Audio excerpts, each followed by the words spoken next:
মুফতি আমির হামজার একটা বক্তব্য এখনো টক অফ দ্য কান্ট্রি। আমার কাছে অবাক লাগছে, মুফতি আমির হামজা যে কোনো কথা বললে সেটা টক অফ দ্য কান্ট্রি হয়। তিনি সাংবাদিকদের এক বৈঠকে আমাদের নবী হজরত মুহাম্মদ সাল্লাল্লাহু আলাইহি সাল্লামকে সাংবাদিক বলেছেন। এটা নিয়ে এখন সমালোচনা হচ্ছে। তিনি মূলত সাংবাদিকদের মর্যাদা বুঝাতে গিয়ে এই উদাহরণটা দিয়েছেন, কিন্তু সেটা এখন আমরা অনেকেই বুঝে না বুঝে কী করতেছি, সমালোচনা করতেছি। বা এই সমালোচনা ইনসাফ ভিত্তিক আমাদেরকে সমালোচনাটা করতে হবে। মুফতি আমির হামজা ভুল বললেও আপনার সমালোচনা করবেন, সঠিক বললেও সমালোচনা করবেন, এটা তো হয় না।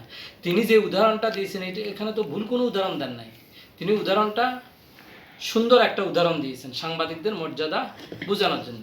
এই জন্যে মুফতি আমির হামজা বাইকেও আমরা বলবো যে আপনি বক্তব্য দেওয়ার জন্য এখন আপনার বক্তব্যের কীভাবে সমালোচনা করা যায়, একটা গ্রুপ সবসময় সেদিকে তাকিয়ে থাকে, সেই ভুল ধরার চেষ্টা করে। এই জন্যে আপনাকে বক্তব্য দেওয়ার সময় আরও সতর্কতা অবলম্বন করার জন্য অনুরোধ করছি। এবং আপনি বেশি দূরের উদাহরণ দেওয়ার দরকার নয়, আপনি কোরআন হাদিস ভিত্তিকেই আলোচনা করবেন।